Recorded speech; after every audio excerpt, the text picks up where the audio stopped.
కవితకి clean chit పైన KTR tweet చేశారు. Rows avenue court అసలు లిక్కర్ స్కామ్ లో ఎటువంటి తప్పు జరగలేదని, తగినట్టుగా ఛార్జ్ షీట్ లో ఆధారాలు చూపించలేదని చెప్పి క్లీన్ చిట్ ఇచ్చింది. ఈ కేసులో ఆరోపణలు ఎదుర్కొని జైలు జీవితం గడిపినటువంటి మనీష్ సిసోడియా, అరవింద్ కేజ్రీవాల్, కవిత ఈ ముగ్గురు కూడా ఇప్పుడు సెలబ్రేట్ చేసుకుంటున్నారు. కన్నీటి పర్యంతం అవుతున్నారు.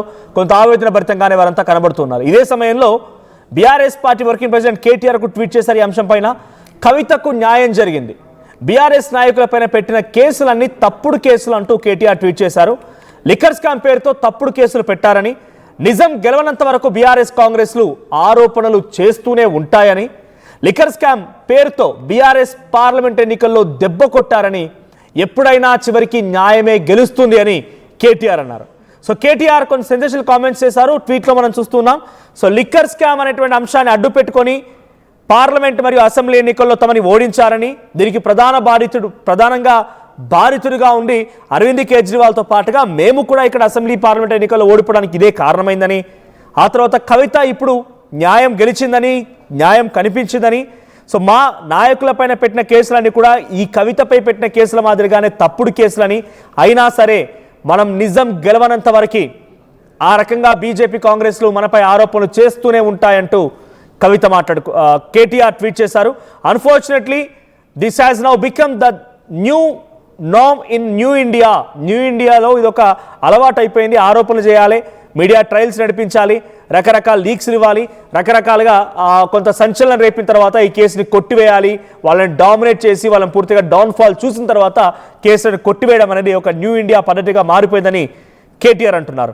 సో కేటీఆర్ ట్వీట్ పై మరిన్ని అప్డేట్స్ మా ప్రతినిధి మధు సిద్ధంగా ఉన్నారు లైవ్లో. మధు, సో కవితకి బెయిల్ రావడాన్ని ఇప్పుడు కేటీఆర్ సమర్థించాడు, కేటీఆర్ ఒప్పుకున్నారనుకోవాలా, లేదంటే కవిత న్యాయం జరిగింది, ఈ కేసును అడ్డు పెట్టుకొని బీఆర్ఎస్ని ఓడగొట్టారు, బీఆర్ఎస్ పార్టీ అసెంబ్లీ పార్లమెంట్ ఎన్నికల్లో ఓడిపోయింది అని అంటున్నారంటే ఎలా చూడాలి?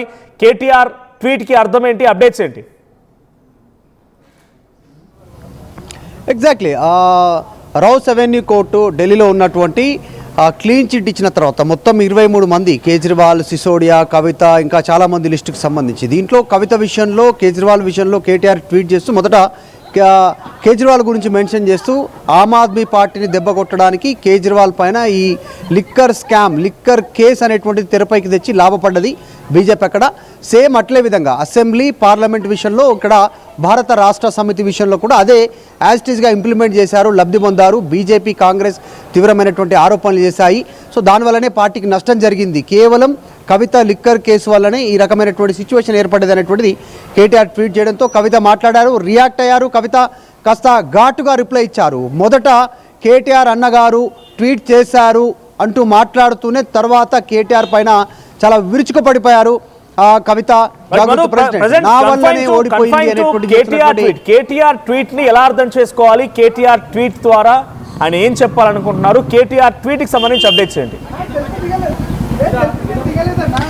ఎగ్జాక్ట్గా కేటీఆర్ ఒకటే, అంటే ప్రతిసారి ఎన్నికల్లో లబ్ధి పొందడానికి ఈ రకమైనటువంటి కేసెస్ని తెరపైకి తెచ్చారు. అందులో భాగంగానే లిక్కర్ కేసుని తెరపైకి తెచ్చారు అనేటువంటిది ఇప్పుడు ప్రధానంగా చెప్తా ఉన్నారు కేటీఆర్. దాంట్లో అరవింద్ కేజ్రీవాల్ ఆమ్ ఆద్మీ పార్టీ ఓటమికి, అక్కడ ఓడించడానికి లిక్కర్ కేసుని తెరపైకి తెచ్చి అక్రమంగా జైల్లో పెట్టారు అనేటువంటిది. సో మొత్తానికి కవిత ఈ కేసులో నుంచి బయటపడడం అనేటువంటిది చాలా సంతోషదాయకమైనటువంటి స్టేట్మెంటే అనేటువంటిది ఆయన చాలా క్లారిటీగా అందులో ఆయన మీనింగ్, ఆయన రాసినటువంటి రాతల్లో క్లారిటీ ఇచ్చే ప్రయత్నం చేశారు. ఫ్యూచర్లో ఎన్నో సందర్భాల్లో గతంలో చేసినట్టుగానే మళ్ళీ బీజేపీ, కాంగ్రెస్ ఇట్లాంటి కార్యక్రమాలు చేసే అవకాశం ఉండొచ్చు. గతంలో కూడా చేసింది, ఇదే ఆరోపణలు చేశారు. లాస్ట్కి జస్టిస్ ఫైనల్ అయింది, ఎవరు దీంట్లో ఎలాంటి తప్పు లేదు అనేటువంటిది కవితకు అభినందనలు అనేటువంటి స్టేట్మెంట్ చేశారు. కాకపోతే ఆయన చేసినటువంటి స్టేట్మెంట్లో భారత రాష్ట్ర సమితిని, బీఆర్ఎస్ పార్టీని ఈ కవిత అరెస్టు, కవిత లిక్కర్ కేసు ఈ అంశాన్ని ముడిపెడుతూ దెబ్బతీశారు అంటూ కేటీఆర్ ట్వీట్ చేయడం పైన కాస్త ఆగ్రహం వ్యక్తం చేశారు కవిత. సో మొత్తానికి కేటీఆర్ చెప్పాలనుకున్నది కాస్త డిఫరెంట్ రూట్లో, కాస్త కన్ఫ్యూజన్ రూట్లో చెప్పారా అనేటువంటిది అభిప్రాయం వ్యక్తం చేశారు ప్రస్తుతం. సో ఈ అంశం పైన కేటీఆర్ కవితకు క్లీన్ చిట్ రావడం ఈ విషయంలో బాగుంది అని చెప్పినట్టే అక్కడికి పులి స్టాప్ పెట్టుంటే ఏం కాకపోతుండే. కానీ ఈ కేసును అడ్డం పెట్టుకొని భారత రాష్ట్ర సమితిని, అసెంబ్లీ పార్లమెంట్ ఎన్నికల్లో దెబ్బతీసింది బీజేపీ, కాంగ్రెస్ అనేటువంటిది ఆయన చెప్పదలుచుకున్నారు. ఎందుకంటే ఎన్నికల టైంలో కాంగ్రెస్ పెద్ద ఎత్తున ఆరోపణలు చేసింది. అసెంబ్లీ ఎలక్షన్ టైంలో కవితను అరెస్టు చేయలేదు, బీఆర్ఎస్కు బీజేపీకి ఒప్పందం ఉందనేటువంటిది అట్లా కాంగ్రెస్ లాభపడితే పార్లమెంట్ ఎలక్షన్స్కి వచ్చేసరికి మేము అరెస్టు చేశామనేటువంటిది బీజేపీ లబ్ధి పొందే ప్రయత్నం చేసింది. సో ఇరు పార్టీలు, రెండు జాతీయ పార్టీలు బీజేపీ కాంగ్రెస్ లబ్ధి పొందాయి, కానీ ఓవరాల్గా బీఆర్ఎస్ నష్టపోయింది ఇటు అసెంబ్లీ ఇటు పార్లమెంట్ విషయంలో అనేటువంటిది ఆయన చెప్పాలనుకునేటువంటి ట్వీట్ రూపంలో చెప్పారు. చెప్తూనే కవితకు ఇచ్చినటువంటి క్లీన్ చిట్ పైన కూడా ఆయన మెన్షన్ చేయడం, కాకపోతే కవిత దీన్ని కాస్త సీరియస్గా తీసుకుంటూ కేటీఆర్ వ్యాఖ్యలపైన మాట్లాడినట్టుగా చాలా స్పష్టంగా కనిపిస్తుంది. సో కేటీఆర్ ప్రస్తుతం చేసినటువంటి ట్వీట్ పెద్ద ఎత్తున వైరల్ అవుతా ఉంది, చర్చనీయాంశం అవుతా ఉంది. ట్వీట్ ఇప్పుడు సంచలనంగా మారింది.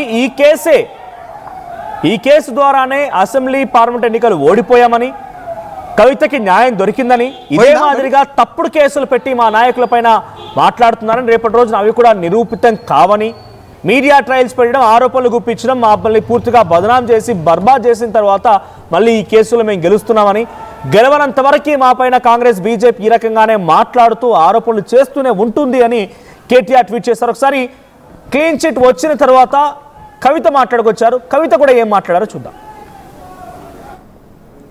జై తెలంగాణ, సత్యమేవ జయతే. మేము ముందు నుండి ఏదైతే తెలంగాణ ప్రజలకు చెప్తూ వచ్చామో అదే విధంగా ఇవాళ కోర్టు కంప్లీట్ గా కేసును పక్కకు పెడుతూ అందరినీ కూడా మరి నిర్దోషులుగా విడుదల చేయడం అనేది సంపూర్ణంగా ఈ దేశంలో న్యాయ వ్యవస్థ పైన మేము పెట్టుకున్నటువంటి నమ్మకాన్ని మరి వమ్ము కాకుండా ఇవాళ న్యాయ వ్యవస్థ కాపాడిందని చెప్పి మేము నమ్ముతా ఉన్నాం. ఈ దేశంలో ఏదైతే ఒక పొలిటికల్ వెండెటా నడుస్తోందో దాంట్లో భాగంగా పెట్టినటువంటి కేసుల నుంచి ఖచ్చితంగా కడిగిన ముత్యంలాగా నేను బయటికి వస్తానని నేను చెప్పడం జరిగింది. మరి అదే విధంగా ఇవాళ రావడం జరిగింది. ఎక్కడ నా తప్పు లేకుండా ఒక రాజకీయ పరంగా ఈ కేసు పెట్టారని చెప్పి మేము పదే చెప్పిందే ఇవాళ నిజమైంది. అదేవిధంగా ఈ కేసు పెట్టినటువంటి సందర్భంలో అనేక సార్లు ఢిల్లీకి వారి సొంత డబ్బులు ఖర్చు పెట్టుకొని మా తెలంగాణ జాగృతి నాయకులు, నన్ను అభిమానించేటటువంటి అన్నదమ్ములు, మిత్రులు అనేక మంది నాకు, నా కుటుంబానికి అండగా నిలబడ్డారు. చాలా మంది పేద కార్యకర్తలు డబ్బులు పోగేసుకొని ఢిల్లీకి ఫ్లైట్ టికెట్లు పెట్టుకొని వచ్చినటువంటి వాళ్ళు ఎంతో మంది నాకు తెలుసు. ప్రతి హియరింగ్ కి వచ్చి నాకు ధైర్యాన్ని ఇచ్చిన వాళ్ళు ఎంతో మంది నాకు తెలుసు. అటువంటి వారిని జీవితంలో నేను మర్చిపోకుండా కళ్ళలో పెట్టుకొని చూసుకుంటానని వాళ్ళందరికీ కూడా తెలియజేస్తూ, ఆ సమయంలో నా పిల్లలతోని అండగా నిలబడ్డటువంటి మా కుటుంబ సభ్యులకు, ముఖ్యంగా మా అత్త మామయ్య గారికి, మా మదర్కి, ఫాదర్కి, అదేవిధంగా మా హస్బెండ్ కానీ మా పిల్లలు కానీ ఏదైతే వాళ్ళు 5.5 నెలలు నరకయాతన అనుభవించినారో వారిని ఇంకా మంచి మనుషులుగా తయారు చేసిందని నేను బలంగా నమ్ముతూ, ఆ దేవుడిచ్చినటువంటి వరంగా నా కుటుంబం ఇవాళ నాతో నిలబడి ఉండడం, నా కుటుంబంతో పాటు జాగృతి కుటుంబం, తెలంగాణ కుటుంబం నిలబడి ఉండడం చాలా సంతోషంగా ఉంది. వారందరికీ కూడా ధన్యవాదాలు తెలియజేస్తాను.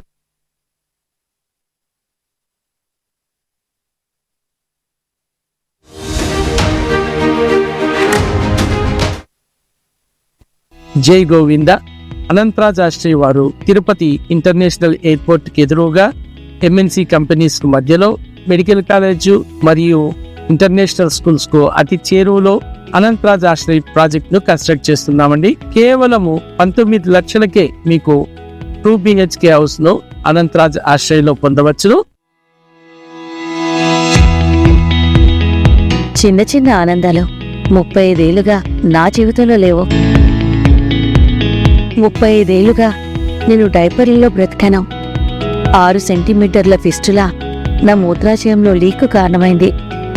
ఎవరూ నాకు సహాయం చేయలేకపోయారు. AINUలో వైద్యులను కలిసే వరకు అక్కడ వారు రోబోటిక్ శస్త్రచికిత్సతో నాకు పరిష్కారం ఇచ్చారు.